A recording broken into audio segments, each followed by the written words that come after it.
राजकुमारी Evelyn अपनी जिज्ञासा के लिए जानी जाती थी। वह एक भव्य महल में रहती थी जो पहाड़ी की चोटी पर बना था। चारों ओर सुनहरी फसलें और रंग बिरंगे बगीचे फैले थे। एक दिन महल की छुपी हुई गलियों की खोज करते हुए उसे एक पुराना लकड़ी का दरवाज़ा मिला जो बेलों से ढका हुआ था। उसने पहले इसे कभी नहीं देखा था। जिज्ञासा में उसने दरवाज़ा खोला और सामने एक गोल गोल घूमती सीढ़ी देखी जो अंधेरे में उतर रही थी। जैसे ही उसने नीचे कदम रखा, धड़ाम, वह अचानक गिरने लगी। उसे ऐसा लगा जैसे वह किसी चमकती सुरंग में तैर रही हो। फिर धप, वह मुलायम घास पर आ गिरी। जब उसने आंखें खोलीं तो वह हैरान रह गई। वह एक ऐसी दुनिया में थी जो बहुत छोटी थी। वहाँ के पेड़ उसकी घुटनों तक भी नहीं आते थे।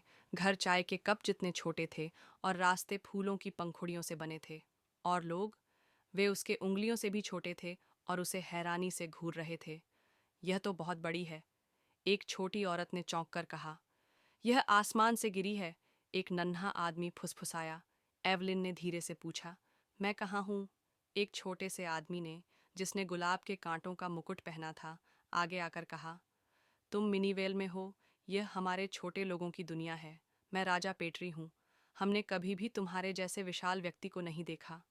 एवलिन ने खुद को ध्यान से सीधा किया, डरते हुए कि कहीं वह किसी चीज को कुचल न दे। मैं गलती से यहाँ आ गई। मुझे नहीं पता कि मैं वापस कैसे जाऊं। राजा पेट्री मुस्कुराए। तब जब तक हम तुम्हारे लिए रास्ता खोजते हैं, हम तुम्हारा अच्छे से स्वागत करेंगे। मिनीवेल के लोग बहुत खुश थे कि उनके पास इतनी बड़ी मेहमान आई थी। उन्होंने उसे एक मिनीवेल राजा रानी जैसा अनुभव देने का फैसला किया। छोटे छोटे शेफ्स ने उसके लिए शाही दावत तैयार की। उनकी प्लेटें तो छोटी थीं, लेकिन वे सब मिलकर अनोखे व्यंजन लाए।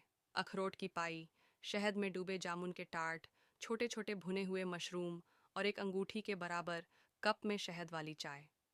एवलिन ने हर चीज को धीरे धीरे चखा और उसका स्वाद अद्भुत था।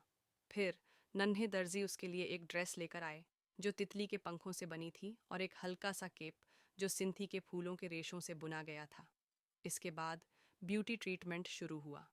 छोटे छोटे मेकअप आर्टिस्ट्स उसकी कंधों पर चढ़ गए और फूलों के रस और जामुन के रंगों से उसकी लिपस्टिक बनाई।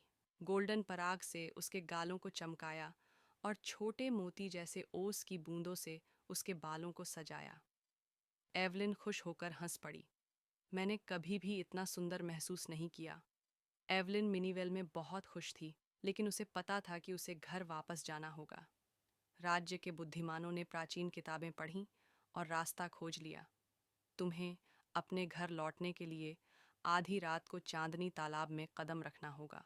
उस रात मिनीवेल के लोग उसे चमकते हुए तालाब तक ले गए।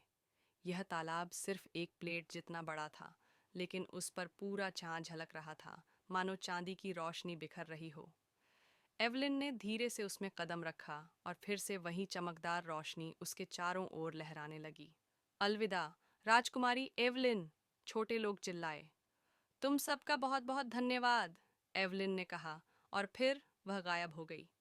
एवलिन ने एक झटके में आंखें खोलीं। वह फिर से अपने महल के गुप्त गलियारे में थी, पत्थर के फर्श पर पड़ी हुई। क्या यह सब सपना था? उसने सोचा।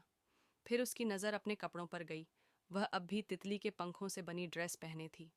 उसकी हथेली में एक छोटी सी फूल की पंखुड़ी थी जिस पर गोल्डन पराग चमक रहा था। एवलिन मुस्कुरा उठी। अब उसे यकीन था, मिनीवेल असली था और वह इस जादुई दुनिया को कभी नहीं भूलेगी। माँ पापा से प्यार करने वाले बच्चे चैनल को ज़रूर सब्सक्राइब करें। धन्यवाद।